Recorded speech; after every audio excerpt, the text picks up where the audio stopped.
Bismillahirrahmanirrahim ve bihi nesta'in ve sallallahu ala seyyidina Muhammed ve alihi tahirin. Selamun aleykum, hər vaxtınız xeyirli olsun əziz tamaşaçılar. Bəhsimiz Nəhcül Bəlağənin birinci xütbəsində yetişdi bu hissiyə. İmam Əmir əl-Müminin Əli əleyhissalam buyurur. وَلَمْ يُخْلِ اللّٰهُ سُبْحَانَهُ خَلْقَهُ مِنْ نَبِيٍّ مُرْسَلٍ اَوْ كِتَابٍ مُنْزَلٍ اَوْ حُجَّةٍ لَازِمَةٍ ev məhəccetin qaimə. Buyurur ki, Allah Taala öz məxluqatını, insanları heç vaxt mürsəl peyğəmbərdən boş qoymadı. Ev kitabın munzəl, ya nazil olunmuş kitabdan boş qoymadı. Ev hüccətin lazimə, ya lazım və vacib olan hüccətdən öz yaratdığı insanlarını boş qoymadı. Ev məhəccətin qaimə, ya qanun, məhəccətin qaimə, yəni o şəriət ki, peyğəmbərlər tərəfindən gəlmişdi, o şəriətdən boş qoymadı. Rusulun la yuqassiru bihim qillətu ədədihim. Onlar Allah tərəfindən göndərilmiş peyğəmbərlər idi ki, onların ədədlərinin, saylarının az olması səbəb olmadı ki, onlar öz vəzifələrində təqsir eləsinlər, səhlənkarlıq eləsinlər. Və la kəsrətul mukazzibinə ləhum. Və həmçinin onları çoxlu şəkildə insanlar tərəfindən təqsib olunması səbəb olmadı ki, onlar öz vəzifələrinə əməl etməsin. Min sabiqin summiyə ləhu mən bə'də. O peyğəmbərlər ki, keçmişdən onları özündən sonraki ad aparmışdı onlar barəsində. Əvqabirin ərrəfəhu mən qəblə. Ya sonraki peyğəmbər ki, hansı ki onu özündən qabaqçı peyğəmbər tanıtmışdı. Bu Əli əleyhissalamın birinci xütbəsinin, Nəhcül Bəlağədə buyurduğu birinci xütbəsinin digər bir hissəsidir. Burada bir neçə lüğət vardı, keçən bəhslərdə işarə olunduğu üçün üzərində çox dayanmayacağım. Onlardan biri nəbi kəlməsidir. Nəbi kəlməsi qeyd olundu ki, nəbəə kəlməsindən götürülüb, mənası xəbər deməkdir. Peyğəmbərlər Allah tərəfindən onlara vəhy olunan xəbərləri insanlara çatdırdığı üçün onlara nəbi deyilmişdir. Əlbəttə, bəziləri buyururlar ki, nəbavə kəlməsindən ya nəbvə kəlməsindən götürülüb, mənası ucalıq deməkdir. Peyğəmbərlərin məqamı Allah yanında uca olduğu üçün onlara nəbi deyilmişdir. Amma terminoloji baxımından bəzən deyirlər ki, ən-nəbiyyü huvə insanun bəəsəhullahu li təbliği ma əvha ileyhi.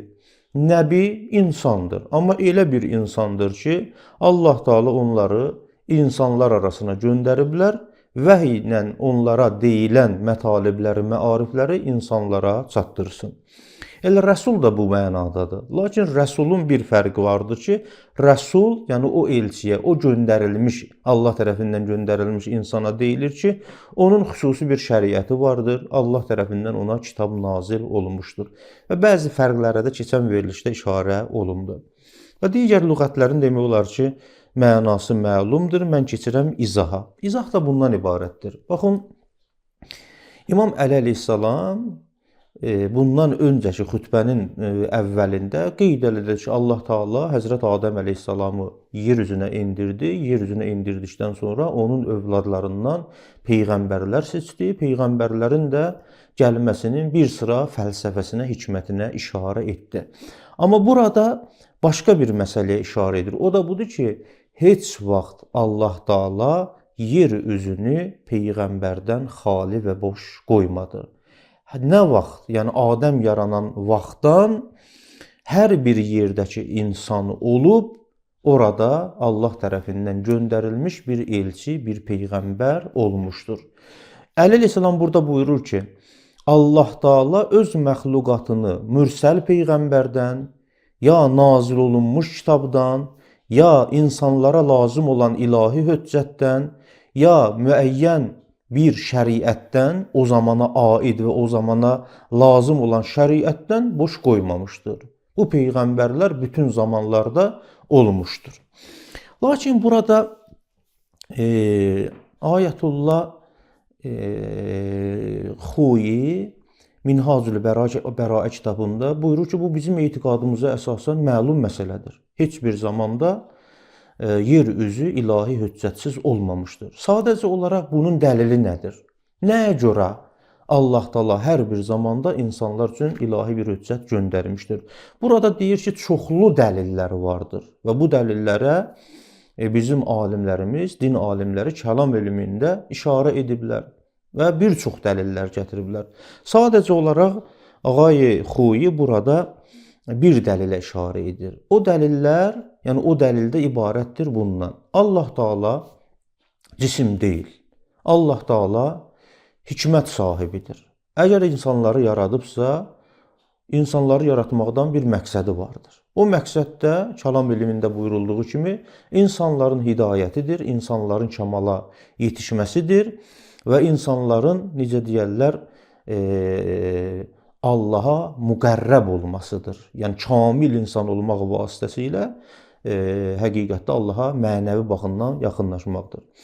Və Allah Taala da bunu bilir ki, insan hansı yollarla eləyə bilər bu hədəfə çatsın, kamil insan olsun, xəlifətullah məqamına çatsın. Ancaq bunu Allah Taala bilir. Allah Taala da ki, cisim deyil ki, insanlara birbaşa onu özü desin. Və Allah Taala gərək vəhy eləsin, bir vasitə ilə, yəni insanlara çatdırsın. O vasitə kimdir? Bütün insanlara ki, Allah Taala vəhy eləməz. İnsanlar arasında bəzilərinə onu vəhy eləməlidir. O bəzi də yaxşı insan olmalıdır, seçilmiş insan olmalıdır. Biz o seçilmiş insanların adına peyğəmbər deyirik. Ki, ərəb dilində rəsuldur və yaxud da nəbidir. Və o peyğəmbərlər ki, iddia edirlər biz peyğəmbərik, onların öz peyğəmbərliyini isbat etmək üçün dəlilə ehtiyac var. O dəlil də nədir? Möcüzədir. Bəs Allah Taala insanlara hidayət yolunu, kamal yolunu göstərmək üçün insanlar arasında bəzi şəxslər ki, onların ləyaqəti vardır, onlar pakdırlar, seçilmiş insanlardılar. Allah Taala onları seçir, peyğəmbər olaraq onlara Cəbrail vasitəsilə ya ilham vasitəsilə bir sıra o hidayət yollarını onlara öyrədir, çatdırır. Onların da vəzifəsi budur ki, həmin məsələləri, məarifi, neyləsin, o həqiqətləri insanlara çatdırsın. Və insanlar da onlara əməl etmək vasitəsilə eləyə bilərlər, kamala yetişsinlər, Allahın istədiyi bir bəndə olsunlar. Bu bir nümunə, bir dəlil idi ki, kəlam elmində bəhs olunub, Ağay Xuyi da burada gətirir. Bəs bu ki, yer üzündə həmişə ilahi hüccət olmalıdır, bu qəbul olunmuş məsələlərdəndir. Hətta bir çox hədislərdə vardır ki, ləvləl hüccə ləsaxətil ərdu bi əhliha. Yer üzü əgər ilahi hüccətsiz olsa, yer öz əhlini udar. Bəs hər bir zamanda peyğəmbər olub və bizim imamlardan, məsum imamlardan nəql olunan hədislərə əsasən qeyd olunur ki, 124 min peyğəmbər olub. Onlardan 313-i mürsəl peyğəmbər, 5-i ulul əzm peyğəmbər ki, bunların əzəməti və bunlar şəriət sahibidir, kitab sahibidir, xüsusi qanunlar Allah tərəfindən gətirmişdir. Bu baxımdan İmam Əli əleyhissalam buyurur ki, mürsəl peyğəmbərsiz yer üzü heç vaxt olmamışdır. Həmişə insanlar arasında mürsəl peyğəmbər olmuşdur. Ya mürsəl peyğəmbər davamında buyurur ki, əv kitabin munzəl, ya nazil olunmuş kitab. Məsələn, Musa peyğəmbər nəbi-i mürsəl idi, göndərilmiş bir rəsul idi. Onun kitabı var idi, Tövrat kitabı idi. O öldükdən sonra onun davamçıları həmin o kitabda olan qanunlara əməl etməli idilər. Davamında buyurur ki, əv hüccətin lazimə, ya lazım olan hüccət. Kimlərə lazım olan hüccət? Yəni ələl xəlq, insanlara. İnsanlara peyğəmbər əgər yox idisə, hüccət, ilahi bir hüccət var idi ki, onlar üçün lazım idi. Qeyd eləyəcək Ağay Xuyi burada ki, burada ilahi hüccətdən məqsəd həmin imamlardır. Peyğəmbərlərin, necə deyərlər, canişinləridir. Əv məhəccətin qaimə. Məhəccətin qaimədə buyurur ki, ey təriqətin təriqəti ədlin, o ədalətli bir yol ki, yəqifunə əleyha. O yol əsasında insanlar hərəkət eləsinlər. Və la yəmilunə ənhə yəminə və yəsar. O yoldan çıxmasınlar. Bunu qeyd edəndən sonra Ağay Xoyu buyurur ki, vəl muradu biha huna hiyə şəriə. Burada məhəccətin qaimədən məqsəd, yəni ilahi şəriətdir. Hər bir peyğəmbərin zamanında özlərinə məxsus şəriət. Şəriət yəni qanunlar. Allah tərəfindən göndərilən qanunlar. Burada Maidə surəsinin 48-ci ayəsinə, Şura surəsinin 13-cü ayəsinə işarə edir ki, Allah Teala bu ayələrdə buyurur: "Likullin cəalna minkum şir'atan və minhaza." Biz hər bir peyğəmbər üçün onlardan bir şirə həmin o şəriət və minhaz yol qərar verdik. Və yaxud Şura surəsinin 13-cü ayəsində buyurur ki, "Şər'ə ləkum minəd-din ma vəssa bihi Nuhan."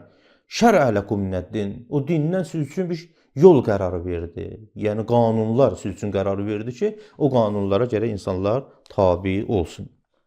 Sonra burada hüccətin lazimə barəsində qısa bir izah verir. Hüccət lazım olan hüccət. Bəzən deyir ki, hüccət deyiləndə məqsəd kitabdır. Allah tərəfindən göndərilən kitab. İlahi bir kitab, səmavi bir kitab. Amma buradakı hüccətin lazimə deyil, burada məqsəd o kitab ola bilməz. Niyə? Çünki ondan öncə kitaba işarə eləyib.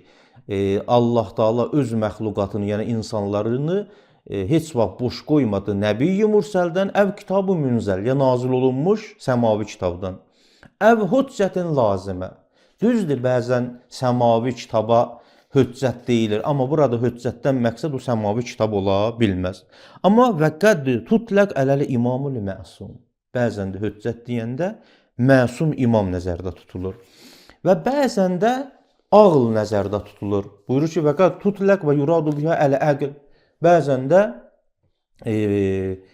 hüccət deyəndə insanın ağlı nəzərdə tutulur. Necə ki, bizim hədislərdə vardır ki, Allah tərəfindən insanlar üzərində iki hüccət vardır. Hüccətün batinə və hüccətün zahirə. Hüccət-i batinə deyəndə o batini hüccət deyilə əl-əql, ağıldır. Aya burada məqsəd ilahi hüccətdən əqildir, hüccətin lazimə. Deyir, xeyr, əql ola bilməz. Bəlkə burada məsum imam nəzərdə tutulur. Bu barədə dəlillər də gətirir. Artıq o dəlillərə mən işarə etmək istəmirəm. Sadəcə olaraq bir hədisi nəql edir ki, Kafidə Ağa Şeyx Kuleyni nəql edir. Əli ibn İbrahim ən Muhammed ibn İsa ən Muhammed ibn Fuzeyl ən Əbi Həmzə ən Əbi Cəfər. Əbu Cəfərdən məqsəd İmam Baqir əleyhissalamdır. Ki, qalə Vəllah ma tərəkəllahu ərzən munzu qəbəzəllahu Adəm illa fiha imamun yuhtəda bihi iləllah. Buyurur ki, and olsun Allaha ki, Allah Taala yer üzünü Adəm peyğəmbəri yaradan vaxtından indiyə qədər imamsız etməmişdir. Elə bir imam ki, onun vasitəsilə insanlar Allah tərəfə hidayət olurlar. Və huve hüccətun əla ibadi. O imam hüccətdir Allah bəndələrinə. Sonra bu ki, və la təbqal ərd bi qeyri imamin. Yer üzü heç vaxt imamsız qala bilməz. Sonra Allah Taala bu mürsəl peyğəmbərlər barəsində buyurur ki, la yuqəssir bihim qillətu ədədihim. Yəni peyğəmbərlərin bir zamanda az olması səbəb olmurdu ki, onlar öz vəzifələrində təqsir eləsinlər, səhlənkarlıq eləsinlər. Ən nəşr təklifi yaymaqdan və həmli iba'ir risalə, risalət vəzifəsini çatdırmaqda. Və la kəsrətil mükəzzibinə ləhum. Onları təqzib eləyənlər nə qədər çox olsa da, siz baxın Nuh peyğəmbəri, digər peyğəmbərlər ki, həddindən artıq insanların çoxları onları təqzib edirdi. Amma onları təqzib etməyin çoxluğu səbəb olmurdu ki, onlar əhkamı təbliğ eləməsinlər, ilahi əmanəti əda eləməsinlər. Hətta burada bir məsələdə işarə edir ki, Ağay Xuy deyir ki, bu kəlmədən istifadə olunur ki, peyğəmbərlər heç vaxt təqiyyə etməzdilər. Bəli, imamlar müəyyən şəraitdə ola bilsinlər, təqiyyə etsinlər və yaxud da alimlər bəzi yerdə təqiyyə edə bilərlər. Amma peyğəmbərlər heç vaxt təqiyyə etməzlər. Sonra Allah Taala buyurur ki, Sümmə innəhu əleyhissalam bəyyənər rusul. Sonra peyğəmbərlər barəsində belə deyir ki, onları seçir. Min sabiqin summiyə ləhu mən bə'də. Özündən sonraki ondan ad aparır. Yəni bəzi peyğəmbərlər vardı ki, sonradan gəlmişdi. Sonradan gələn peyğəmbərlər deyir ki, bəli, məndən öncə Həzrət Musa əleyhissalam var idi, Həzrət Nuh əleyhissalam var idi, Həzrət İbrahim əleyhissalam var idi. Onlardan ad aparırdı ki, məlum olurdu ki, həqiqətən onlar da peyğəmbər olub. Əvqabirin ya sonradan, bəzən ki, sonradan gələn peyğəmbər ki, ərrəfəhu mən qəblə. Ondan qabaqki onu tanıtmışdı. Necə ki Allah Teala Qur'an-ı Kərimdə Həzrət İsa əleyhissalamın dilindən buyurur ki və mübəşşirən bir rəsulin, Həzrət İsa əleyhissalam öz zamanında bəşarət verdi elə bir rəsula ki, yəti min bədi. O deyirdi ki, məndən sonra gələcək, ismuhu Əhməd. Onun adı Əhməddir. Bu Səf surəsinin 6-cı ayəsidir. Xütbənin də bu hissəsinin demək olar ki, qısa izahını siz əzizlərin nəzərinə çatdırdım. Biz ayrılan vaxt tamam oldu. Hamınızı Allaha tapşırıram. Və sallallahu alə seyyidina Muhammed və alihi tahirin.